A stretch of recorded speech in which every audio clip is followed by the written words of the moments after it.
Hi, this is Judy at Judy in the Kitchen. Today I'm going to show you how I made a traditional pie crust in my bakery, and the recipe comes straight out of my cookbook, Secrets of a Professional Baker. If you're interested in a copy, click the link below if you want just a copy of the recipe.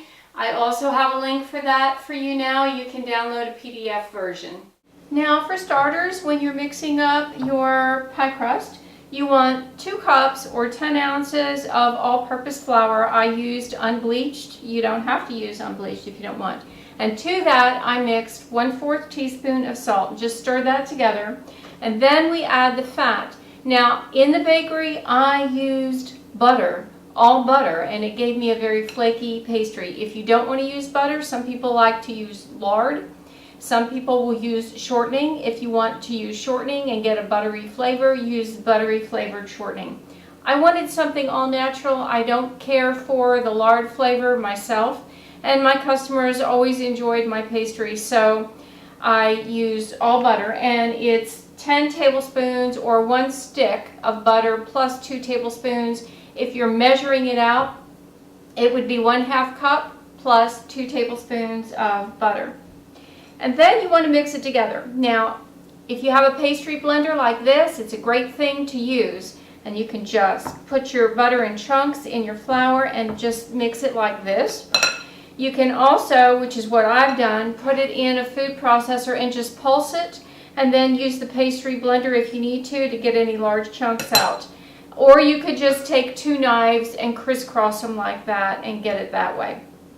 Now, once that's done, you want to add your liquid. And in this cup, I have 5 tablespoons of cold water, and to that, I have added 1 tablespoon of white vinegar. And the vinegar is something that actually helps to make your pastry very tender. If you think a tablespoon might be too much and you might not like the flavor of it, try going with 2 teaspoons. But do add a little bit of white vinegar to the water first.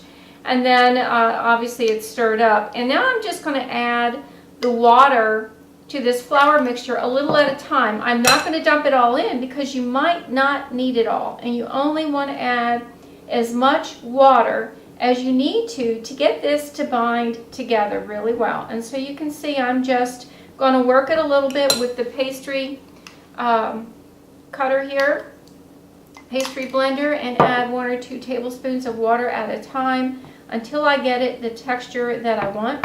And when I get it there, I'll show you what it looks like. Now there's one note I want to add here as you're blending your pastry. If you do the whole thing with a food processor, you'll probably be able to blend it with a little bit less water than if you actually mix it by hand. Now this is enough for a 2-crust pie. So I'm just roughly breaking it in half here, forming a ball. Get this out of the way.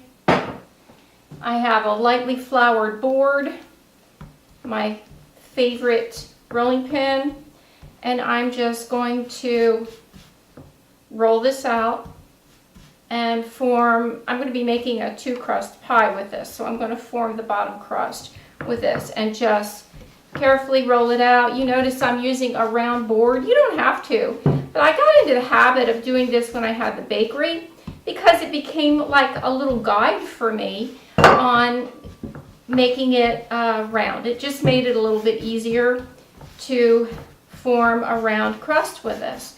So I'm just going to continue to work this and roll it out a little at a time until I get it as big as I need it for the pie plate that I have here.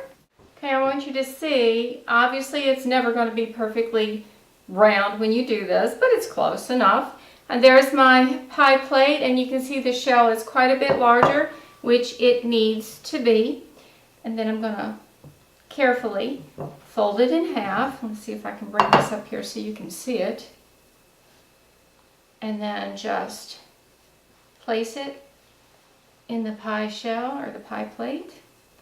And carefully place it in here and work with it until it's not really stretched and fitting down to the bottom like it needs to be.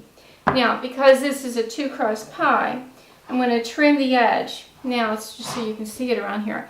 I'm going to trim it just below the rim of the pie plate, just below it, just to give me something to work with when I go to add the top crust to it. And so I'll be back when that's done and show you what it looks like. Alright, as you can see, I've trimmed it just a little bit below the rim of the pie plate. And obviously this is never going to be perfect, and that's the beauty of making things homemade.